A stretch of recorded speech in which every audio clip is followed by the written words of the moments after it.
Okay, what else we got here? What does it mean when it is said we choose our parents? In the view of yoga, you're a soul that's lived through many lifetimes. And what happens is you go deep in meditation, you begin to recall your past lives, and you think, that's very fascinating. So, as a result of being a soul that's going from lifetime to lifetime, you're attracted by your mom and your dad, their emotional state, the happiness of their marriage or the unhappiness of the marriage. You're just attracted to them.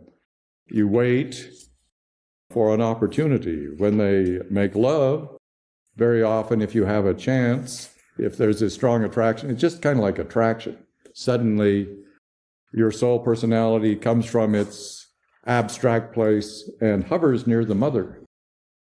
And in the view of yoga, if conception takes place, then you hover near and around the mother until the first breath. And then, okay, so then you're born and you come out and you go, and I've seen it. It's magnificent. During that first breath, the soul personality, you, waiting, inhabit the body. That's a view of yoga, and that's a view of mysticism in general. We choose our parents by being attracted to the people that we need for this life coming up that we're doing, and the situation they're in, and the country they're in, and the level of love they have or lack of it that they have. We need to continue our life expression, so we're attracted to our mom and dad. That's the view of mystics and yogis in general. Okay? Yes. Often not. But we can. Let's say we really build up something with our mom or dad in terms of things that are unresolved, or in terms of an extremely powerful attraction, or we become real rivals with a sibling. If there are pertinent lessons there, not resolved, mainly we come to that particular family to resolve a lot of things in childhood. If we get a lot of things like we become enemies and whatever, or if we have various unfinished business when we leave the body, when we die, then we might be attracted. And very often mothers have daughters who become later on mothers of that mother that was their mother is their daughter now. Things like that happen due to attraction. But the attraction is based on what we need to grow and advance as a soul personality. Yes. That's attraction also. We often have such love for one another, we gather together in different centuries and continue. And soulmates, the idea of soulmates is, people are always on TV saying we're soulmates. Soulmates are so close in what they want out of life, what their goals are, and in their understanding, that they just, like birds, fly effortlessly and pattern together through life. They're not arguing all the time and then making up and saying they're soulmates. No, they don't have to have so many arguments. They're very close. If you're arguing a lot with your spouse, you're not soulmates. You're just married.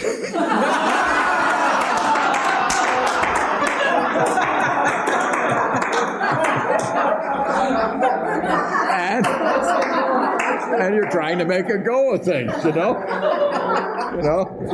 So, soulmates just seems like they know one another. They feel like they've always been together. They can't think of anyone else they'd like to be with. They're just so close.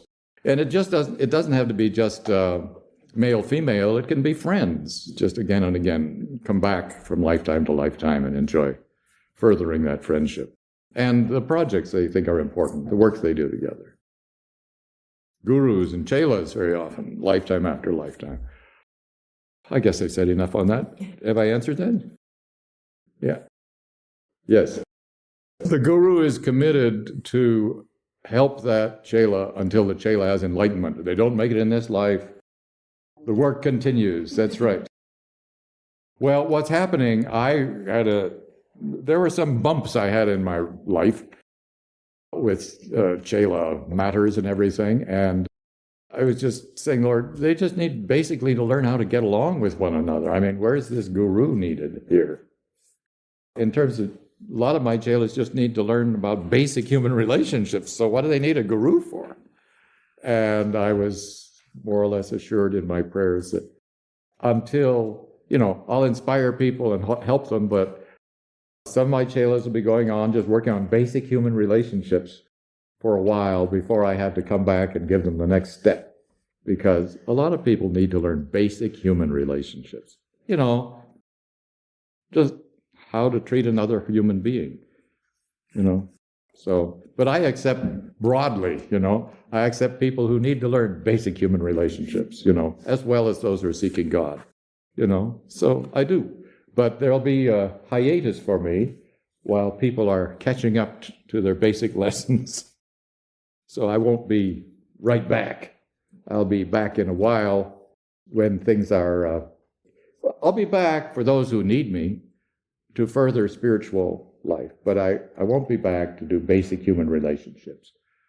Maybe it's all basic human relationships, but in terms of the context of our history, I think you all understand if you know our history at all.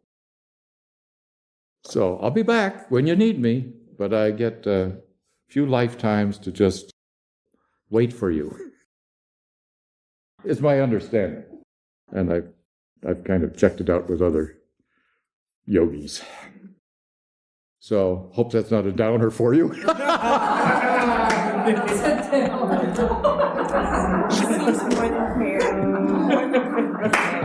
goes the neighborhood.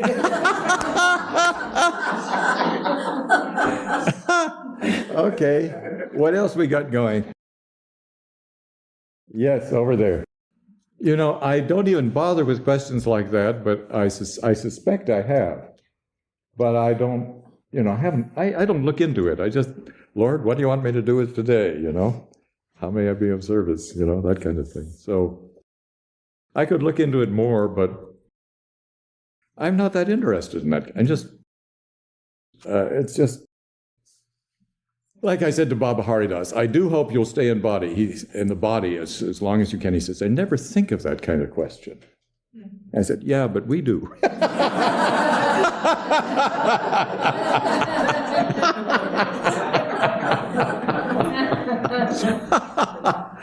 He was thinking of leaving the body when I met him in about 71.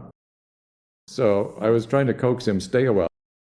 Well, he told me when I first met him, he said, I'll stay in my body as long as you need me. And that was awfully nice of him. Awfully nice. Then one day I wrote him a letter. I asked him for some of my struggles to just stand in my chariot and please help me not to hurt anybody, but to fight the battles I need to fight, but not to hurt anybody. And so he agreed to be an inspiration in that way. So I was used to that. And then I wrote him a letter when something else came up. I don't know what it was. There were tons of things we went through. He said something like, I'm not going to answer these questions anymore. I've turned 70. So give me a pass. No more of these questions henceforth. I've turned 70. It's over, Well, fine. You got to give somebody a little rest, What else? Yes. I don't understand the question. Are you saying, can you be attracted to someone who isn't your guru? No. So, yes, of course, you can be fresh, brand new. It's not just a matter of past lives, it's this life. And focus on this one. People get so lost thinking about their other lives. God will reveal your other lives when you need to know. It's on a need-to-know basis. So if you need to know, God's going to let you know. So don't worry about it. If you need to know, God will let you know. We got into all kinds of trouble with that in our history also. What else? Yes. Right. Several of my chelas don't need to come back and learn basic human relationships. So they can take a breather too. In Earth time. I'm going to be in all of their lives. I'm just not going to be physically incarnating for a while, is my understanding. I'll still be in their lives and influence, but I won't be physically here to say, please turn on the lights and let's have a smorgasbord. I don't think I've ever said let's have a smorgasbord, but it is a good idea.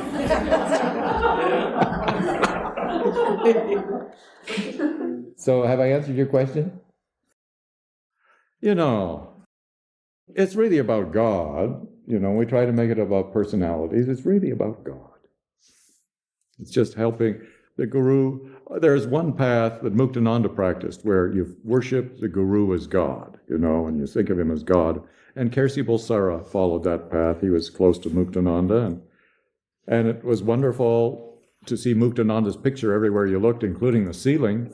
But I thought it was a little overdone when I was in a shower. And there was Muktananda's face there, and I looked up on the ceiling of the shower. There's Muktananda's face looking down on me. So that was just my feeling at the time. It's fine. It was impressive. But, that's maybe 1/10 of the Guru Chela path, maybe 1/10. Because 90% of it is the Guru is the matchmaker. He's helping you and God get closer together. You're not supposed to focus on the Guru. The Guru's helping you focus on God. You have to respect and treat the guru okay, but he's there to help you have a match, a relationship with God. And that's his whole point. He doesn't want to be the focus. Whereas Muktananda's focus was focus on me, and then it'll grow into focus on God, He's just an intermediate focus, but boy, was he strong for many people. They were really focusing on Muktananda a lot. And that was their path, and that is about 10% of the yoga path in terms of Guru-Chela relationships. For the settling practice, it was whatever you wanted it to be. You could chant Om, or you could chant Om Ishta, meaning Om Jesus, or Om Buddha, or Om Mother. Right. It can, when I say Om Ishta, I mean put in your Ishta of your choice. So now you get a sense of nitty-gritty yoga.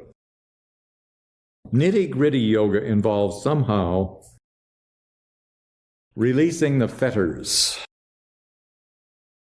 freeing, and usually that's through character development. If you want to take the A train, get on this marvelous course that has a lot of momentum, you got to release the fetters. They're just bogging down the heart. And you've got to free and align the spine. Because if the spine's got a lot of tension in it, then, then probably the body's kicking up a ruckus and taking your attention away. So you have to have, on a character level, you got to be releasing the fetters. On a physical level, you got to free and align the spine. Make it a fit launching rocket. Then you focus on Spirit, or the Lord of your heart, with love and devotion, and open to joy, because it'll give you more momentum. Then you receive, I would call it that. Instead of stimulating the Kundalini in a sense, you receive the Kundalini activity. And the spiritual activity that's already inside you, your latent energy, stirs and moves and takes you to all kinds of wonderful experiences like bhavas and samadhis, or just mellow wonderfulness for a while. Just nice moods of being alive and being loved and being part of the oneness. It's just, good, wonderful states along the way. But bhavas, moods of love and relationship with God in which you're not aware of anything else, or of time or space, just you and God. That's a bhava. And then very often absorption in the beloved. It's a high bhava, and it becomes then suddenly spirit everywhere. Samadhi. Now there are all kinds of samadhi differentiations that I'm not making here. I'm just going for the big one in terms here. And the samadhis, over and over again, which are much looked forward to. Once you get into them, you might be scared of them when they sneak up on you. Because you can be afraid of something like sudden vastness. Your ego, I don't want such vastness. I'm this size. The ego can recoil and pull you back, or you can go deep and suddenly you go deep breath and you're back in the body. Those kinds of things can happen. Samadhis galore lead to enlightenment, a permanent realization of spirit and living in spirit. And you do that a while, or you receive it a while, and then comes discovery of who you really are. And I'll get into that in a bit. And that discovery of who you really are is kaivalya, liberation. So in a nutshell, nitty-gritty yoga is release the fetters, free and align the spine, which postures help so much to do. Focus on spirit with love, or the Lord of your heart. What do you mean? I use the word spirit because it conveys this divine energy everywhere, this divine consciousness, this divine love and light. Open to the joy, the progressive joy. Receive the awakening and movement of the Kundalini. Then comes all kinds of fun, enlightenment and liberation. Nitty-gritty yoga. So I would like to now, having said this, we're going to just take this up and focus on it within our being. It's important to understand how marvelous yoga is and how simple it is in a way. Just one process leads to another. The idea of just grasping or being grasped by yoga, it would involve releasing the fetters, freeing and aligning the spine, focusing on your spiritual ideal with love and friendliness. It would involve opening to higher consciousness and joy. It would involve that. And it would involve, as a result of these practices, gradually your latent spiritual energy stirs within you and becomes a spiritual current, and this current takes you to a good place. Okay, so now we're going to do 5 minutes of just working with nitty-gritty yoga.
I'd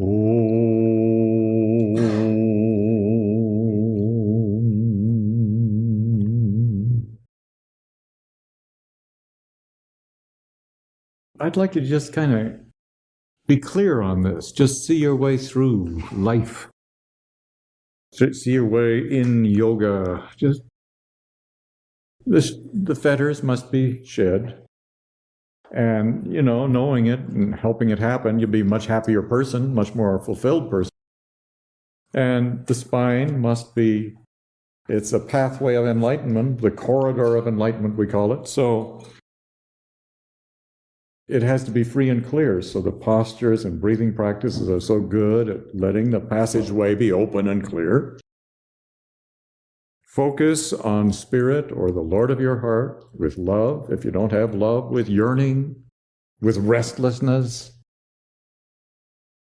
And maintain that. Be open to what happens. And the spiritual energy starts to move. It wakes up, moves up your spine. There'll be progressive joy along the way. The Kundalini will just take you there once you've done your part. On the outer side, then the inside happens. So, any questions about that clarification, that beautiful, understandable way to live yoga? Any questions on it? The stillness? Yeah. So stillness involves kind of all of these. Let me go back to this page here. In stillness, you're not, when you're still, the fetters are not active. And the ignorance isn't so active. When you're just being still, you're getting clear. So in a way, you're releasing fetters right there.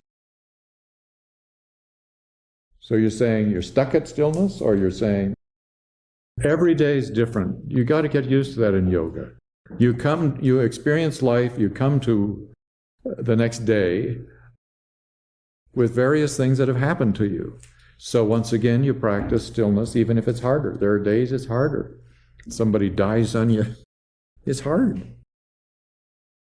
It's a hard day at work yesterday, or you were up late night partying last night, you didn't sleep well, or the rain woke you up, or what.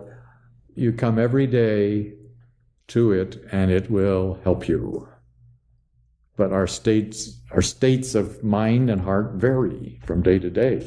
And we get this beautiful stabilization that occurs every day, So it's a normal thing to have it be all over the place. Also, you find a new level.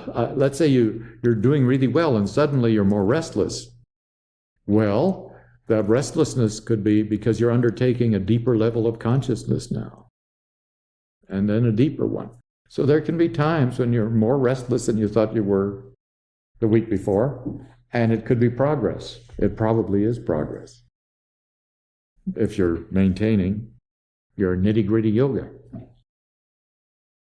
Yeah, it's fascinating to be alive. We have all kinds of changing things happening. We have all kinds of impacts on us all the time. Something triggers a memory, and that memory has not been worked through. It has some emotional homework to be done in it. So suddenly you're doing some more emotional homework, and so it's harder to settle and get clear. So that's why we need to get free, and that's coming up here. Anything else about this process? That's wonderful. Blue coolness in the third eye is excellent, and it's expanding. Oh, beautiful. Coolness is a very good sign also. It doesn't have to be hot. In fact, if it's uncomfortably hot, it's the sign your nerves are straining, and you got to back off till it's more comfortable and blissful, for example. Just lie down. And if you get so you feel uncomfortable heat going up the spine, stop, lie down in savasana, feel like you're floating on air, and don't do any more meditation that day. Try it again the next day.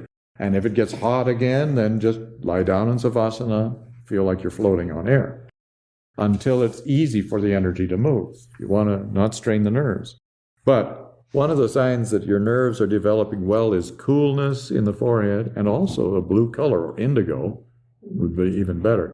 And that's a sign that the nerves here are all developing to conduct spiritual energy. And if you find a dot or a point in the middle of all of that blue, try to let your awareness go into that dot and penetrate it. And then you'll see the spiritual eye, the light of the spiritual eye. There's some very brilliant, beautiful color in there. But it's a sign that the nerves are getting ready to handle more and more spiritual energy. Coolness is a wonderful nerve sensation in the forehead, and also the top of the head. Yes. I suppose this would be a good place. Okay. We're saying one of the dominant fetters, or perhaps the dominant fetter, is fear. It may not be behind all the fetters. It can be thought to be behind anger, for example. Very often we're angry because we're afraid of something happening. But sorrow, well, fear of loss, maybe. You could elaborate, but the dominant one is fear, but it's not necessarily behind all the fetters. It's just a big one. It's the biggest one. How's that? And you could make the point that it is behind all the fetters, but that's kind of artful. I don't think you need to worry about it that much. I'd just work on each fetter. And if you find fear behind each of your fetters, congratulations. Well, let's get into the nitty-gritty goes far. So be open to these various stages. Then comes, as a result of lots of journeys into spirit and light and being. And if you're thinking of God in form, you'll very often have visions of the incarnation or form that you have been focused on. You'll have these marvelous visions as you go into these various high states. So you'll feel profoundly rewarded for your little efforts in yoga. Nothing gives you more reward than yoga that I've ever heard of. But it's subtle. That's the problem. It's subtle. But God's subtle, you know. Spirit's subtle. A lot of people don't think it exists until you have a direct experience. So liberation and kaivalya. What on earth do we mean by this? What happens is, as a result of lots of experience of spirit, you become free to live in and stay in spirit. That's what it means. You live in spirit. You stay in spirit. Your awareness is centered there instead of in the senses and the ego. It stays there. So what happens is, kaivalya, this liberation, involves a consolidation of your enlightening experiences. You've experienced spirit many times in samadhi or bhavas in a conscious way. It's all around us all the time. We just had this conscious experience of spirit over and over again. Become free to live in spirit and stay in spirit and know spirit, be aware of it all the time. So then there's a consolidation of all these different aspects of our being with spirit. You know, what then does it mean to your emotional state? What does it mean to your work life? What does it mean to the way you spend your time? What does it mean? I was so encouraged by something that Baba Haridas wrote once. A parrot was sitting on the branch of a mango tree with his head down.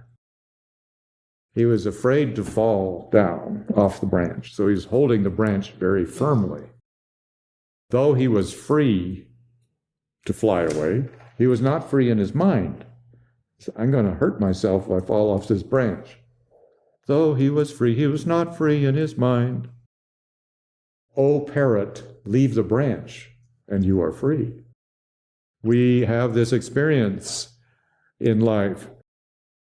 We're so used to thinking in the mind and the senses, and we know spirit a lot, and we know it's there, we know it's real, but we don't want to rely on that. No, we want to hold on to the physical world and not see it all as spirit. So we hold on emotionally. That's a normal thing prior to kaivalya. You just, one day, I don't need to hold on to this branch. I have wings, I can fly. You know, why should I be afraid of falling down? I can fly, that kind of discovery happens. You don't have to hold on to the physical. You can let go of it because it's all a manifestation of spirit. But the tricky thing is, due to our habits and our feelings and our history prior to this, our history of ignorance, due to our history of ignorance, we don't want to let go of thinking of it as all physical and that we are physical beings. So we're like parrots on the end of a branch, hanging down. Parrot was sitting on the branch of a mango tree with his head down. He was afraid he was going to fall and hurt himself down there. So he was holding the branch very firmly. We tend to do that. And then one day, calmed by experiences of spirit, we realize everything is spirit, including this tree, including me. And I'm a spiritual being. I'm not a physical being frightened here. I am a spiritual being. And we let go of this preoccupation with everything being physical. And we just soar in spirit. You go through that transition right in there. O parrot, leave the branch and you are free. Aurobindo says it this way. On Synthesis of Yoga, the big fat thing, page 93.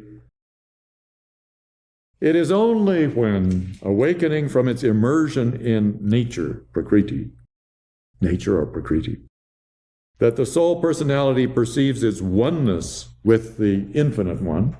We see our oneness with that infinite spirit. And its oneness with all existence, that it can become free. The soul personality has to experience oneness with the vast spirit and with all. Then we become free. Then the whole movement of nature becomes a rising and falling of waves on the surface that makes no difference to its own unfathomable peace. We know we're spirit. We see all this activity on the surface. We're like an ocean of spirit now. All this activity of nature is just like waves on the surface, but we are this vast ocean of consciousness. It's describing this marvelous status of Kaivalya. The whole movement of nature becomes a rising and falling of waves on the surface that make no difference to its own unfathomable peace or its boundless existence. The ocean and its waves. So, that's a beautiful description. You sense your vast oneness with spirit, that you're not different from it, and the play of nature is a superficial thing going on the surface, not affecting your oceanic awareness of spirit. The key is to eliminate egoistic activity and egoistic consciousness. Let's take 5 minutes, pray for world peace from our oceanic selves. Beloved Lord, please bless us to love one another. We can't do it on our own. Please help us to love one another. Person to person, nation to nation, race to race, religion to religion, and sect to sect throughout all humanity. Bless us to be instruments of your love and peace. Bless us to awaken to your joy, and bless all humanity to awaken to your presence and the joy that comes from being spiritually awake.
Let's chant Om, joy radiating out all over the world. Inhale.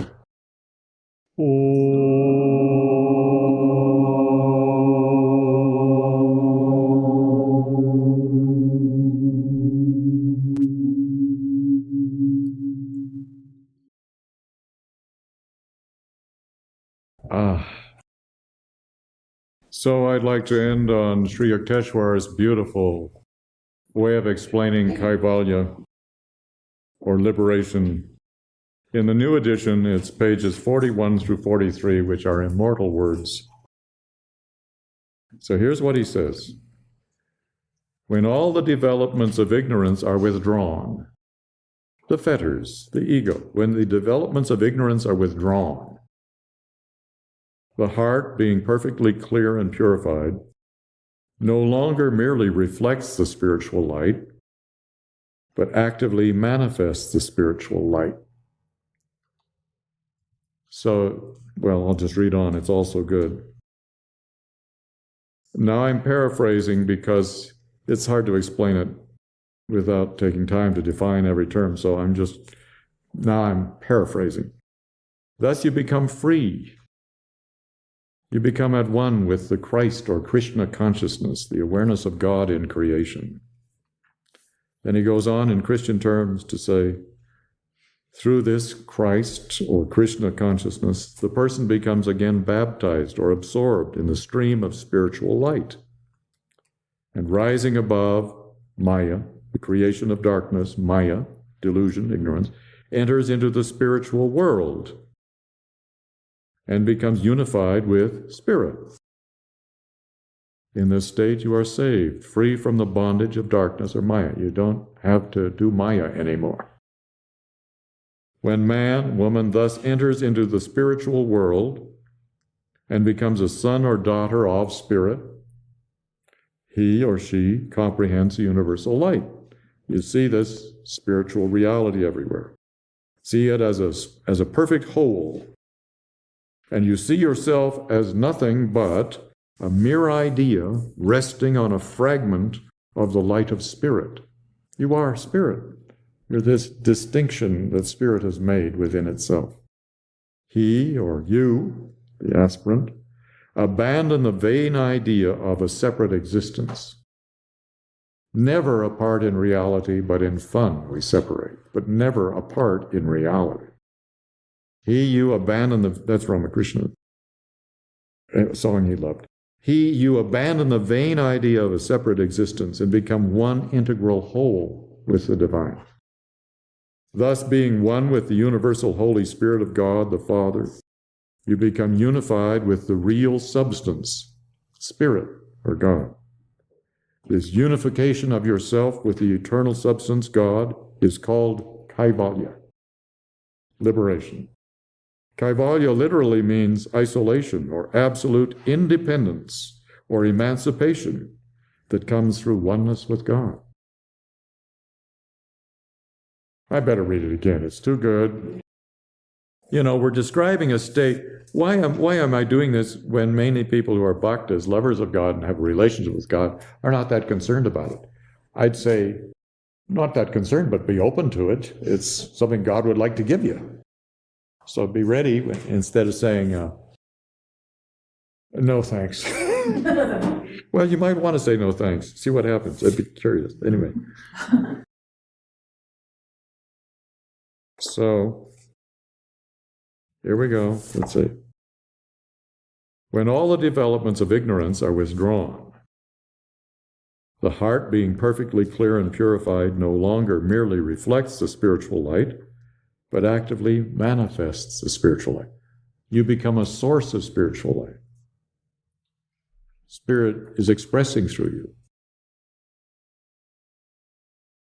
And then the paraphrasing, just striving to make it clearer for our point here. Thus you become free, or one with the Christ consciousness, or in India they call it the Krishna consciousness, awareness of God in creation.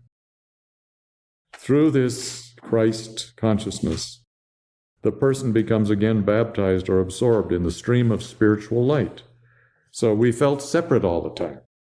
Now we're giving up our separateness as we are subsumed in or merge in spirit in spiritual being, okay? And rising above the creation of darkness, because spirit is beyond this Maya, this creation, rising above the creation of darkness, Maya, you enter into the spiritual world and become unified with spirit. In this state you are saved, free from the bondage of darkness, Maya. When man, woman, thus enters into the spiritual world, becomes a son or daughter of God, He, she comprehends. You understand. You know your spirit, and now you comprehend spirit. You understand it. He, she comprehends the universal light as a perfect whole. It's all spirit. You know, whatever's going on in the world, it's all spirit, but it just doesn't look like it, and it's so vexing that we keep separate and wonder what to do about it. We don't see it's all spirit and live life from our perspective of spirit. We live life instead from our perspective of Maya. How is it going to affect my physical existence quite often? When man thus enters into the spiritual world, becomes a son or daughter of God, he, she comprehends the universal light as a perfect whole, and yourself as nothing but a mere idea resting on a fragment of the light of spirit. He, you, abandon the vain idea of separate existence. You were never really separate. It was a play in time and space of spirit, by spirit. And abandoning the vain idea of a separate existence, you become one integral whole. But you can still remain a distinct expression. You just know your spirit, part of the one. You're conscious of it. We're trying to explain it to the mind, but the mind can't do it. The mind can't know it. It's known at a direct experience level of spirit. Thus, being one with the universal Holy Spirit of God the Father, you become unified with the real substance, or spirit, or God. This unification of self with the eternal substance, God, is called kaivalya. This unification of yourself, you become free when there's this beautiful, joyful return into unity of yourself with the eternal substance. This unity, this unification is called kaivalya. And then his footnote, kaivalya literally means isolation or absolute independence or emancipation. Emancipation through oneness with God. So let's just, be open to it. Think about it. Keep it in mind. This state of kaivalya is a result of basically nitty-gritty yoga. Get free of the fetters. Let the energy go where it wants to go. Don't compile more and more fetters, or make them worse and worse, more and more painful and burdensome. Lighten up on the fetters, and as they begin to just lighten up, then all this beautiful progress starts to happen within the awakening devotee. So the very nitty-gritty yoga is progressive joy as you shed the tension, turbulence, and the fetters. As you do shed, you get a pure heart, and a pure heart opens the door. Your kundalini awakens. It brings you to high states which eventually show you reality and the presence of God. This enlightenment happens. Abiding in the enlightened state, liberation comes. So, my friends, in terms of yoga, enjoy it and soar. And that concludes this beautiful time together. Bless your hearts. Thank you for being here. I feel good all over. Hope you do too.